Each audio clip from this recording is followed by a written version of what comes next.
नमस्कार, स्वागत है आप सबका दिन भर की तमाम बड़ी और अहम खबरों के साथ मैं हूं कवींद्र। शुरुआत हेडलाइन से। जम्मू कश्मीर को 80,000 करोड़ रुपए का पैकेज। कश्मीर में प्रधानमंत्री ने दिया हर मुमकिन मदद का भरोसा। विपक्ष ने कहा पैकेज नाकाफी। बिहार में मतगणना की तैयारियां पूरी। ई काउंटिंग सॉफ्टवेयर से मिलेगा पल पल का रुझान। नतीजों के लिए बिहार से राज्यसभा टीवी के खास इंतजाम।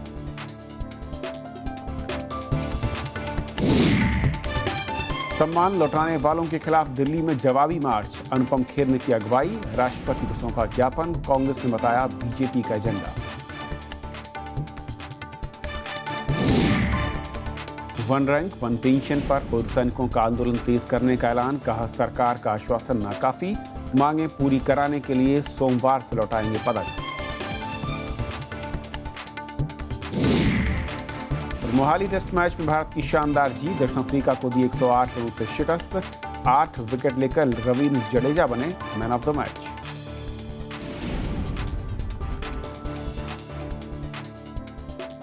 और आइए देखते हैं पहली खबर।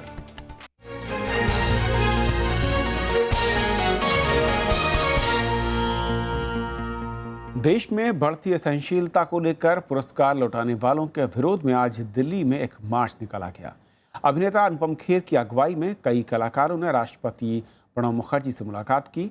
अनुपम खेर ने कहा कि भारत एक सहनशील देश है और पुरस्कार लौटाने वाले देश की छवि खराब करने की साजिश कर रहे हैं। असहनशीलता के मुद्दे पर पुरस्कार लौटाने वालों के खिलाफ शनिवार को दिल्ली में कई कलाकार सड़क पर उतरे। अभिनेता अनुपम खेर की अगुवाई में नेशनल म्यूजियम से राष्ट्रपति भवन तक मार्च फॉर इंडिया निकाला गया। इसमें मधुर भंडारकर, अशोक पंडित, अभिजीत भट्टाचार्य और राजा बुंदेला समेत कई कलाकार शामिल हुए। मार्च के बाद कलाकारों ने राष्ट्रपति से मुलाकात की। अनुपम खेर ने कहा कि पुरस्कार वापसी अभियान के जरिए देश की गलत तस्वीर पेश की जा रही है। उन्होंने इसे देश को बदनाम करने की कोशिश बताया। माननीय प्रेसिडेंट महोदय साहब ने कहा कि जो अवार्ड है वो कोई गवर्नमेंट नहीं देती है बल्कि देश की जनता देती है। इतना ही उन्होंने बोला। और दूसरा उन्होंने कहा कि हमारा जो संविधान है वो एक बिल्कुल सेक्युलर फैब्रिक पर लिखा गया है और इस बात की हमें इज्जत करनी चाहिए। वहीं कांग्रेस ने इस मार्च को बीजेपी का एजेंडा करार दिया है। इंटॉलरेंट लोग ही खुद मार्च कर रहे हैं। ये बात, इसको कहते हैं एक चोरी और सीनाजोरी। बीजेपी पुरस्कार लौटाने वालों के विरोध को बनावटी गुस्सा और राजनीति से प्रेरित बता रही है। जो लोग देश के सौहार्द को लेकर के दुष्प्रचार का अभियान चला रहे हैं, उनको अगर वो जवाब देने के लिए आ रहे हैं तो ये बहुत अच्छी बात है। देश में इस समय घटती सहनशीलता को लेकर बहस छिड़ी है। इस मुद्दे पर लेखक और कलाकार दो खेमे में बंट गए हैं। असहिष्णुता को लेकर अब तक 75 साहित्यकार, इतिहासकार, वैज्ञानिक और कलाकार अपने पुरस्कार वापस कर चुके हैं। कांग्रेस ने भी बढ़ती असहनशीलता के खिलाफ मार्च निकाला था और राष्ट्रपति से दखल देने के लिए अपील की थी। ऐसा पहली बार हुआ होगा कि विरोध मार्च का जवाब मार्च से दिया जा रहा है। इंटॉलरेंस को लेकर चल रही लड़ाई अब दो गुटों में बंट चुकी है। अब ये देखना बेहद दिलचस्प होगा कि ये सम्मान को लेकर चल रही लड़ाई का अंतिम परिणाम क्या होता है। अपने सहयोगी मोहम्मद फातिह टीपू के साथ अनु दीवान, राज्यसभा टीवी, दिल्ली। अनु, आप इस मार्च को कवर कर रही थी। समझना ये चाहूंगा कि कितनी बड़ी संख्या रही उसमें शामिल होने वाले लोगों की, और साहित्यकार या फिल्मकारों की अगर बात करूं तो कौन से बड़े चेहरे थे जो इस मार्च में आपको नजर आए? जी बिल्कुल, ये मार्च जिस तरह से शेड्यूल टाइम पे बोला गया था कि 10:30 बजे शुरू होगा, पूरे 10:30 बजे अनुपम खेर के साथ मधुर भंडारकर और राजा बुंदेला और अशोक पंडित जैसे कई जानी मानी हस्तियां आए। लेकिन उसके बाद धीरे धीरे बॉलीवुड के कुछ और चेहरे जैसे अभिजीत भट्टाचार्य ने उनको ज्वाइन किया, मालिनी अवस्थी ने उनको ज्वाइन किया। और जिस तरह से युवाओं की बात करें तो काफी तादाद में युवा भी मौजूद थे। अगर हम देखें, तस्वीरों में देखें तो पूरा नेशनल म्यूजियम से लेकर राजघाट जो था वो ऑलमोस्ट भरा हुआ था। चाहे संख्या इतनी ज्यादा नहीं थी, लेकिन जो जोश था वो ये था कि जो इंडिया में एक छवि दिखाई जा रही है कि इंटॉलरेंस जो है वो बर्दाश्त नहीं हो रहा, तो वहाँ पे आज ये कोशिश इन लोगों की थी कि टॉलरेंस, इंडिया में टॉलरेंस भी है। मतलब देश की छवि को कहीं ना कहीं सुधारने की कोशिश भी है कि अगर कहीं बुराई है तो कहीं अच्छाई भी है। इन लोगों की कोशिश ये थी, और जिस तरह से अवार्ड वापस करके जिस तरह सम्मान को वापस लौटाया जा रहा था, उस चीज का विरोध यहाँ पे आज हमें सड़कों पे देखने को मिला। चाहे ये बॉलीवुड हस्तियों के जरिए ही लोग जुड़ रहे थे, लेकिन किसी ना किसी तरह लोग जुड़ रहे थे। अगर हम कविंदर, मैं इसमें एक चीज और जोड़ना चाहूंगी कि अगर हम सोशल नेटवर्किंग पे देखें तो सोशल नेटवर्किंग पे काफी बड़ा रिस्पॉन्स यहाँ पे देखने को मिला, जिस तरह से मार्च फॉर इंडिया को लोग सपोर्ट कर रहे थे। और अनु, इसके अलावा अगर मैं कहूँ कि वहाँ जो बातें कही गई, क्या सीधे तौर पर यह माना जाए कि अब साहित्यकार से लेकर फिल्मकार दो तरफ खड़े दिखाई दे रहे हैं, या तो सरकार के साथ या फिर सरकार के विरोध में? बिल्कुल, ये लड़ाई जो है अब बिल्कुल दो गुटों में बढ़ चुकी है। एक तरह जो है सरकार के खिलाफ हो चुके हैं और दूसरी तरफ वही सरकार के पक्ष में। तो ये हम ये कह सकते हैं कि लड़ाई अब दो गुटों में बढ़ चुकी है, लेकिन इसका अंतिम परिणाम क्या होगा इसके लिए अभी तक कोई विकल्प सामने नहीं आ रहा। अंतिम परिणाम के लिए जाहिर सी बात है एक मीडिएटर की जरूरत है कि जो आखिरी रास्ता सरकार के सामने लेकर जाए, और जो विरोधी ग्रुप है उनकी कहीं ना कहीं बात जो है सरकार के बीच में हो। चाहे सरकार ने बेहद कोशिश की है कि किसी तरह से अवार्ड वापसी ना हो और लोग जो है एक साथ मिलकर चले। ये जो इंटॉलरेंस चल रहा है जिसको लेकर लोग विरोध कर रहे हैं, इस तरह से अवार्ड वापसी का जो तरीका है वो शायद गलत है। इसलिए आज प्रेसिडेंट ने भी कहा कि अवार्ड वापसी जो है वो उसको जो पद मिलता है वो किसी पॉलिटिकल पार्टी की तरफ से नहीं, जिस तरह अनुपम खेर ने बाहर आके बताया कि किसी पॉलिटिकल पार्टी की तरफ से नहीं, लेकिन देश की जनता देती है। तो ये कह सकते हैं कि प्रेसिडेंट ने भी इसके ऊपर असहमति जताई कि जिस तरह से लोग अवार्ड जो है अपने सम्मान को लौटा रहे हैं। और खबरें इस तरह की भी थी अनु की ये जो डेलीगेशन था जिसने मार्च को लीड किया, इनके साथ सरकार और प्रधानमंत्री के साथ कोई मुलाकात का वक्त भी तय हो रहा है, कुछ इस तरह की खबरें?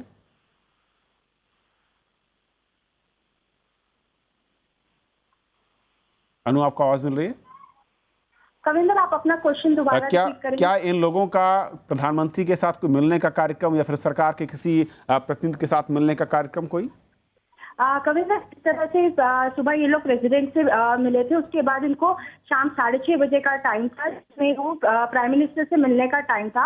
अभी फिलहाल मीटिंग चल रही है, अभी इसके बाद लेटेस्ट जानकारी नहीं आई है। उम्मीद है कि कुछ ही मिनटों में जो है मीटिंग खत्म हो जाएगी, क्योंकि 6:30 का टाइम था। अब उम्मीद की जा रही है कि और थोड़े टाइम में ये लोग बाहर आएंगे और जो प्राइम मिनिस्टर से बातचीत हुई है उसके बारे में बताएंगे।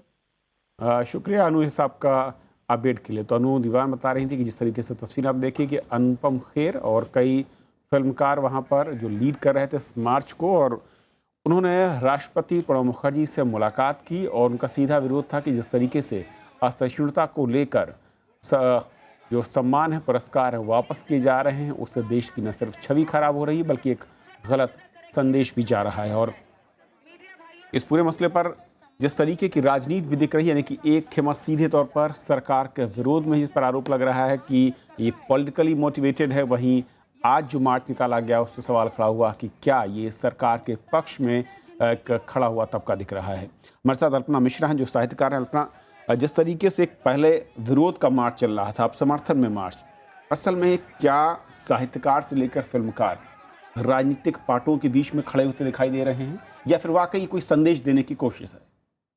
देखिए, अगर ये सीमित करके देखा जा रहा है कि ये एक तरह से पुरस्कार लौटाना वर्सेज पुरस्कार न लौटाना इस तरह का हो रहा है, तो ये बहुत सीमित बात हो गई। ये बड़ा मुद्दा है और बहुत व्यापक मुद्दा है। ये इतनी छोटी बात नहीं है जो बात लेखक, कलाकार, रंगकर्मी कर रहे हैं, ये इतनी छोटी बात नहीं है। ये एक तरह से संवेदनशीलता की मांग है सरकार से, और उन्हें अपने रंगकर्मियों का, अपने बुद्धिजीवियों का सम्मान करना चाहिए, उनसे संवाद करना चाहिए, बात करनी चाहिए कि आखिर ये मुद्दा इस तरह से उभर कर इतने बड़े स्तर पर क्यों आया। ये सवाल ये खड़ा होता है कि एक तरफ एक वर्ग है जो कि अपनी बात को ये कह रहा है कि हम पुरस्कार या फिर सम्मान इसलिए वापस कर रहे हैं कि प्रधानमंत्री और नई सरकार के बाद असहिष्णुता बढ़ रही है, उसमें उनका जो रोल होना चाहिए था वो नज़र नहीं आ रहा है।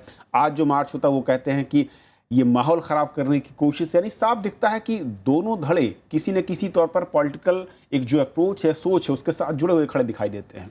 हाँ, ये स्थिति उचित नहीं है, क्योंकि इससे तो सारा संदर्भ भी बहुत सीमित हो जाएगा अगर इसको इस तरह से बदल देंगे। क्योंकि जो मुद्दा है और वो बड़ा है, और जो लेखक है वो किसी भी राजनीतिक दल का प्रवक्ता नहीं हो सकता।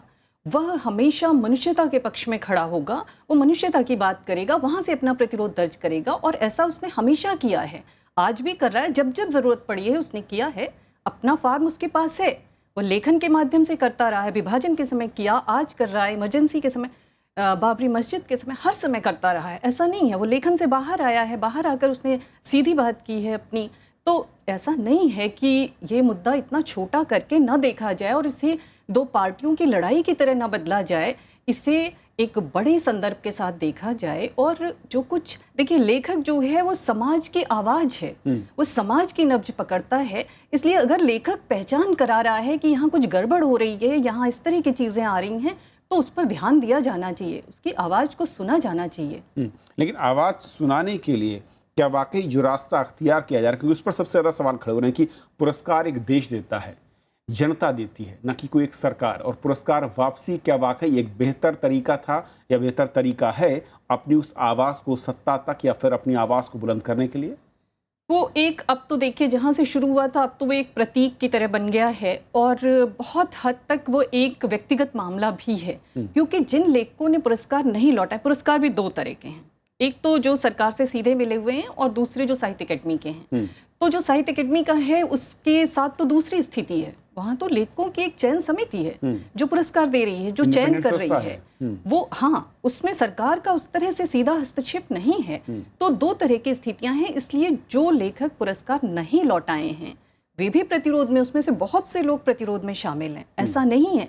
और या जिनके पास पुरस्कार नहीं है, इस तरह के पुरस्कार नहीं हैं, वे भी प्रतिरोध में शामिल हैं। तो इसका ये मतलब नहीं है कि वे, उनके प्रतिरोध का कोई मूल्य नहीं है।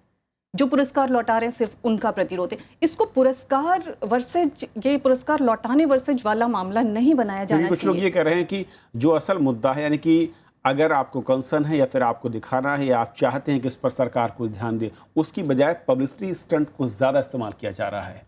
ये अपना एक फार्म है विरोध जताने का कि पुरस्कार है तो उसे लौटा रहे हैं, लेकिन सभी विरोध जता रहे हैं। और ये देश का मुद्दा है, ये बड़ी बात है, देश की जनता के मन की बात है, जो लेखन के माध्यम से, कला के माध्यम से, तमाम माध्यमों से, कला के जो विभिन्न माध्यम उनके द्वारा अभिव्यक्त होती है।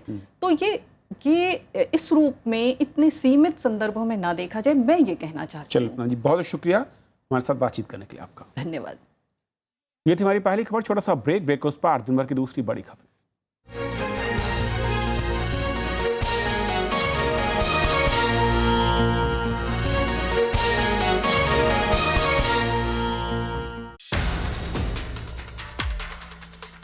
प्रधानमंत्री का जम्मू कश्मीर दौरा, विकास पर दिया जोर, 80,000 करोड़ के पैकेज का ऐलान। देखिए पहली खबर, जम्मू कश्मीर में प्रधानमंत्री, रात 8 बजे।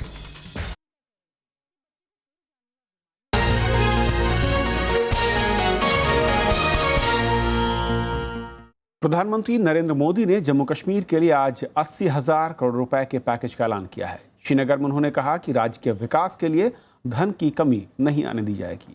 प्रधानमंत्री ने रामबन में बगलिहार पनबिजली परियोजना के दूसरे चरण का भी उद्घाटन किया। हालांकि विपक्षी दलों ने पैकेज को नाकाफी बताया। इसी मंच पर अटल बिहारी वाजपेयी जी ने जो बात कही थी, इससे बड़ा कोई संदेश नहीं हो सकता। उन्होंने 3 मंत्र दिए थे। उन्होंने कहा था कश्मीरियत, जमहूरियत और इंसानियत। मैं आज भी इसी बात को मानता हूं कि कश्मीर के विकास का रास्ता इन 3 पिलर पर खड़ा होना है। श्रीनगर के शेरे कश्मीर स्टेडियम में प्रधानमंत्री नरेंद्र मोदी ने पूर्व प्रधानमंत्री अटल बिहारी वाजपेयी के कश्मीरियत, जमहूरियत और इंसानियत के नारे को ही राज्य के विकास का मूल मंत्र करार दिया। प्रधानमंत्री ने जम्मू कश्मीर के लिए 80,000 करोड़ रुपए के पैकेज का ऐलान किया। नरेंद्र मोदी ने कहा कि दिल्ली का खजाना ही नहीं, दिल भी आपका है। भारत सरकार ने जम्मू कश्मीर के लिए 80,000 करोड़ रुपया का पैकेज देने का घोषित किया। मेरे नौजवानों, मेरी दिली इच्छा है ये 80,000 करोड़ रुपया आपके भाग्य को बदलने के लिए काम आना चाहिए। प्रधानमंत्री ने साफ किया कि कश्मीर के लिए दुनिया की किसी सलाह की जरूरत नहीं है और ना ही किसी के विश्लेषण की। जम्मू कश्मीर को मिले पैकेज का लोगों ने स्वागत किया है। वी एक्सपेक्टेड दैट उन्होंने जो कहा इंसानियत, जमहूरियत और कश्मीरियत के दायरे में वो कश्मीरियों से रीच आउट करना चाहते। That is a big message that has gone and that was required, that was a need of the hour. हालांकि जम्मू कश्मीर के पूर्व मुख्यमंत्री उमर अब्दुल्ला ने प्रधानमंत्री पर कश्मीर मुद्दे को रुपए पैसों में तोलने का आरोप लगाया। वहीं पैंथर्स पार्टी ने विस्थापितों की वापसी का मुद्दा उठाया। इस 80,000 करोड़ से अगर रोजमर्रा के 1-2 मसले हल हो गए तो हो गए, लेकिन बुनियादी मसला हल नहीं होगा। और हम उस बुनियादी मसले के हल के खोज में निकले हुए हैं। बड़ी पॉलिटिकल पार्टीज को भी बाहर रखो, आप वहां जो हुर्रियत है उनको भी जेल में रखो और फिर पैकेज अनाउंस करो, तो कौन सी इंसानियत और कौन सी सेंटिमेंट्स और कौन से प्रोग्राम और कौन से यूथ और कौन से डेवलपमेंट की बात करना, ये सब दिखाने की बात है। 2.5 लाख 3 लाख कश्मीरी पंडित माइग्रेंट दिल्ली की गलियों में सड़ रहे हैं, उनके वापस कश्मीर जाने का क्या हुआ है? प्रधानमंत्री ने जम्मू कश्मीर में बगलिहार पावर प्रोजेक्ट के दूसरे चरण का शुभारंभ भी किया। वहीं उधमपुर बनिहाल राष्ट्रीय राजमार्ग को 4 लेन का बनाने की आधारशिला भी रखी। Bureau report, Rajya Sabha TV. पूरे देश की निगाहें बिहार के नतीजों पर टिकी हुई हैं और कल होने वाली मतगणना के लिए चुनाव आयोग की तैयारियां पूरी हैं। 243 सीटों के लिए मतगणना सुबह 8 बजे से 39 मतदान केंद्रों पर शुरू होगी और राज्यसभा टीवी कल पल पल की खबरें आप तक पहुंचाएगा। राज्यसभा टीवी की खास पेशकश आप सुबह 7 बजे से देख सकेंगे। राज्यसभा टीवी पर पूरे दिन आप सबसे सटीक नतीजे और सटीक विश्लेषण के साथ देख पाएंगे। बिहार में मतदान प्रक्रिया पूरी होने के बाद अब सबकी निगाह रविवार को होने वाली मतगणना पर टिक गई है। 243 सीटों के लिए 29 मतगणना केंद्रों के 243 मतगणना हॉल में वोटों की गिनती होगी। सभी 38 जिला मुख्यालयों में 1-1 और सहरसा में 2 मतगणना केंद्र बनाए गए हैं। मतगणना सुबह 8 बजे से शुरू होगी। सबसे पहले पोस्टल बैलेट की गिनती की जाएगी। इस बार बिहार में 1,32,472 मतदान पोस्टल बैलेट से हुए। 8:30 बजे से ईवीएम मशीनों के मतों की गिनती की जाएगी। 39 काउंटिंग सेंटर्स में और 243 काउंटिंग हॉल्स में काउंटिंग की कार्रवाई कल सवेरे 8 बजे से प्रारंभ होगा एंड उसके लिए 3 टायर सिक्योरिटी अरेंजमेंट की गई है, जिसमें इनर कॉर्डन है that would be manned by central arm police force and सभी प्रोसेस का वीडियोग्राफी करने का भी व्यवस्था की गई है। पारदर्शिता बढ़ाने के लिए चुनाव आयोग ई काउंटिंग सॉफ्टवेयर का इस्तेमाल कर रहा है। इससे रियल टाइम बेसिस पर जनता और मीडिया को रुझान और नतीजे मिलेंगे। इस बार ई काउंटिंग सॉफ्टवेयर उपयोग किया जा रहा है काउंटिंग में, जिसके चलते काउंटिंग के जो एफिशिएंसी एंड ट्रांसपेरेंसी बढ़ेगा एंड उसके माध्यम से पब्लिक और मीडिया को भी results time to time real time basis पे शेयर करने में मदद मिलेगा। मतगणना केंद्रों पर 3 स्तरीय सुरक्षा की व्यवस्था की गई है। मतदान केंद्रों की सुरक्षा में अर्धसैनिक बलों की तैनाती की गई है। सभी केंद्रों पर सीसीटीवी कैमरे लगाए गए हैं। साथ ही मतगणना की निगरानी के लिए 243 प्रेक्षकों की तैनाती की गई है। प्रदेश की 243 सीटों के लिए इस बार 3,450 उम्मीदवार चुनावी मैदान में थे। 5 दौर में हुए मतदान में बिहार की जनता ने रिकॉर्ड करीब 57% मतदान किया। पटना से रविंद्र शोराण के साथ ब्यूरो रिपोर्ट, राज्यसभा टीवी। और पटना से प्रणव गोस्वामी हमारे साथ जुड़ रहे हैं। प्रणव, काउंटिंग लेकर तमाम तैयारियां पूरी हैं, लेकिन जो एक नई चीज़ दिख रही है वो ई काउंटिंग सॉफ्टवेयर है। क्या वाकई ये जो एक टाइम लैग था, किस तरीके से उसको पूरा करेगा और किस तेज़ी के साथ नतीजे सबके सामने होंगे? जी देखिए, जब ये ई काउंटिंग की बात सामने आई है तो हमें याद आता है वो वक्त भी जबकि बैलेट पर एक तरह से बैलेट होते थे, उसको गिना जाता था, उसमें घंटों और कई बार अगले दिन तक रिजल्ट आता था। लेकिन जैसे जैसे तकनीक का विकास हो रहा है उस तरह से ये सारी नई नई जो टेक्नोलॉजी है उसको सामने लाया जा रहा है। और इस बार जो ई काउंटिंग की जो व्यवस्था की गई उसके बाद ये कहना बिल्कुल भी गलत नहीं होगा कि हर एक सेकेंड में जिस तरह से नतीजे सामने आते जाएंगे उसी तरह से जनता के बीच में भी वो नतीजे होंगे। तो ये कहा जा सकता है कि समय के साथ ये सारी चीज़ें बदल रही है, लेकिन काउंटिंग में नतीजे क्या होंगे, दिल की धड़कनें अभी भी बढ़ी हुई है। इस बार महागठबंधन और एनडीए के बीच में जो मुकाबला है उसको लेकर इस जो तस्वीर है वो अभी भी स्पष्ट नहीं हो पाई है। लोगों को लगता था कि जब पांचों चरण का मतदान हो जाएगा, जब एग्जिट पोल आएंगे शायद तो कुछ अनुमान लगे, लेकिन अब तक एग्जिट पोल से भी इसी तरह के कोई स्पष्ट संकेत नहीं मिले हैं। तो ये अपने आप में बहुत ज्यादा दिलचस्प है। सारे देश की नजरें जरूर इस चुनाव पे लगी होगी, न सिर्फ उम्मीदवारों की, बड़े दलों की, बल्कि सबकी नजरें होंगी। और शायद बिहार का जो नतीजा है वो न सिर्फ बिहार की बल्कि आने वाले दिनों में जो राज्यों में चुनाव होंगे, जो केंद्र में चुनाव होंगे, जो केंद्र की राजनीति होगी, उस पर भी बहुत बड़ा असर डालेगा इसके जो नतीजे हैं वो। चलिए, आप नजर रखिएगा, कल सुबह से फिर मुलाकात होगी और ताज़ा अपडेट्स के लिए आपके साथ आते रहेंगे। फिलहाल शुक्रिया। उधर वन रैंक वन पेंशन को लेकर पूर्व सैनिकों ने आंदोलन तेज करने का फैसला लिया है। रक्षा मंत्री ने दिवाली से पहले सूचना जारी करने का वादा किया, लेकिन पूर्व सैनिक अपनी मांगों को शामिल किए बिना इसे मानने को तैयार नजर नहीं आ रहे हैं।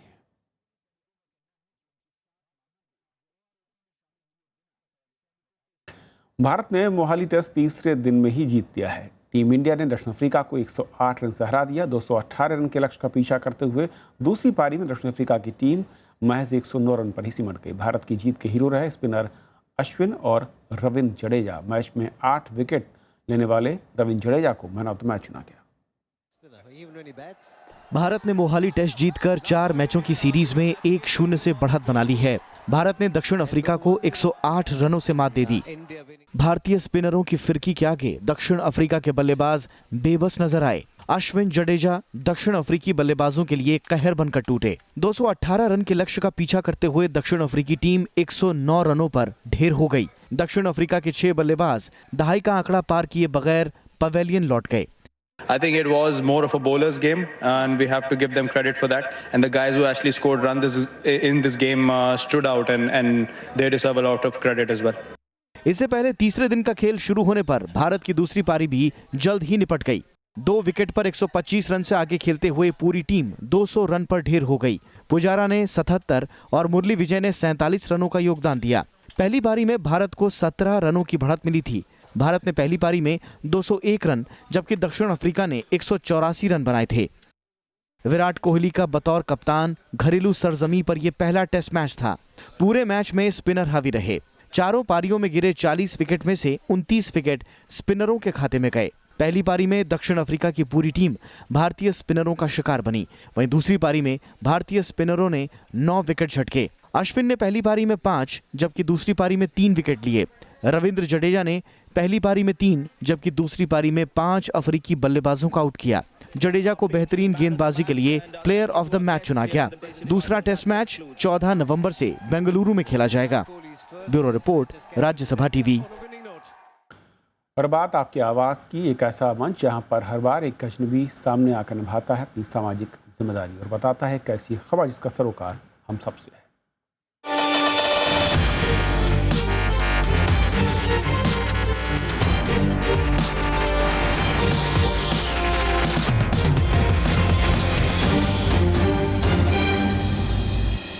और आज का वीडियो हमें मिला है मध्य प्रदेश के गुना से। वीडियो भेजने वाले मनोज चौक से एक बस ऑपरेटर है। उनकी शिकायत खराब सड़कों को लेकर है। उनका कहना है कि खराब सड़कों के चलते लोगों को परेशानियां होती हैं और गाड़ियों के रखरखाव में दिक्कत भी आती है।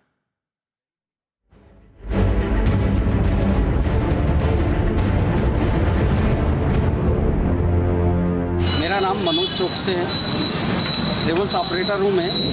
हमारे यहाँ से गुना इंदौर की जो बसेस है 12 से 15 बसेस चलती थी, उन बसों को हमने बंद कर दिया है अभी हाल। कुछ बसें हम चला रहे हैं, वो भी रूट डाइवर्ट करके जाती, क्योंकि इंदौर गुना का रोड इतना ख़राब है कि बॉम्बे आगरा रोड की इतनी हालत ज़्यादा ख़राब है कि 2-2, 3-3 फीट के तो गड्ढे हो गए। 1 किलोमीटर को गाड़ी को पहुँचने में 1 से 1.5 घंटा लगता है। 3 बसें चल रही है, वो भी भोपाल होके जाती है। उसके अंदर डीजल इतना ज़्यादा लग रहा है कि वो भी हमको पुराता नहीं है। मगर जो पैसेंजर है, कस्टमर है, जो हमारे जो रेगुलर कस्टमर है, उनकी वजह से हमको गाड़ी चलाना पड़ रही है। तो 3 बसों को हम ऑपरेट कर रहे हैं। ये रोडों का हालत कब सुधरेगा ये समझ में नहीं आ रहा है। ईश्वर ही जाने इन रोडों की हालत कब अच्छी हो।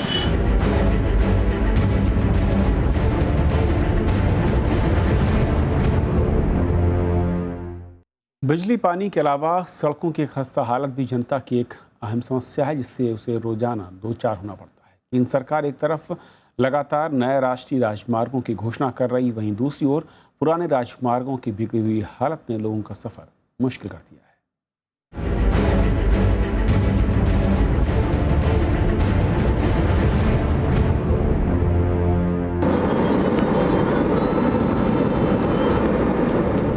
राष्ट्रीय राजमार्ग, इसके दो चेहरे हैं। एक तस्वीर ऐसी कि जिसे देखकर लगता है मानो हमारे देश के राजमार्ग दुनिया की सबसे दुरुस्त व्यवस्था में शुमार हों, और दूसरी ऐसी कि जिसे देखकर पहली तस्वीर का सच अधूरा सा लगता है। ये तस्वीर है मध्य प्रदेश से होकर गुजरने वाले राष्ट्रीय राजमार्ग नंबर 3 की। इसके जरिए दिल्ली से मुंबई तक की दूरी तय की जाती है। फिलहाल इसकी हालत खराब है। अभी कुछ ही दिन पहले यहाँ गड्ढे भरने का काम हुआ है, लेकिन सड़क कब बनेगी इसके बारे में कुछ नहीं पता, और इसी वजह से यहाँ के लोगों का रोजमर्रा का सफर काफी हिचकोले भरा हो गया है। सिर्फ यही नहीं, ये आलम राज्य के कई हिस्सों में फैली सड़कों का है, जिनकी ना तो समय पर मरम्मत हो रही है और ना ही इनके बदले नई सड़कें बन रही हैं। खराब सड़कों का खामियाजा लोगों को तो भुगतना पड़ ही रहा है, साथ ही इन गड्ढों की वजह से गाड़ियों को भी नुकसान पहुंच रहा है। 3 नंबर हाईवे की इतनी स्थिति खराब है कि इसमें कितना गाड़ी का नुकसान हो जाता है, कमानी पट्टे टूट जाते हैं, यहाँ तक कि हम लोग के बदन चल चल के दुखने लग जाता, दवाई लेके रास्ते में चलना पड़ता, इतना बुरा हाल है। बड़े बड़े गड्ढे हादसों की वजह बन रहे हैं। लोग परेशान हैं, लेकिन प्रशासन बेसुध है।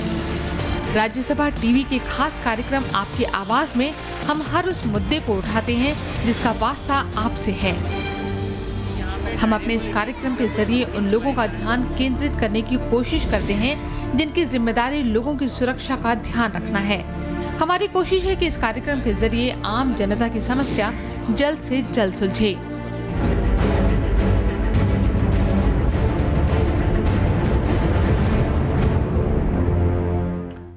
ये कहानी थी गुना से, और अगर आपके आसपास भी कोई इस तरह की खबर है तो आप भी हमें बनाकर एक वीडियो भेज सकते हैं, और इसका पता है सज्जन रिपोर्टर बनकर आपकी आवाज़ @rstv.nic.in पर।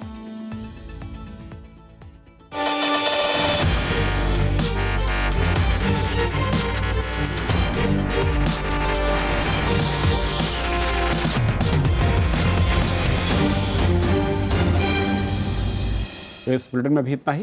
नमस्कार।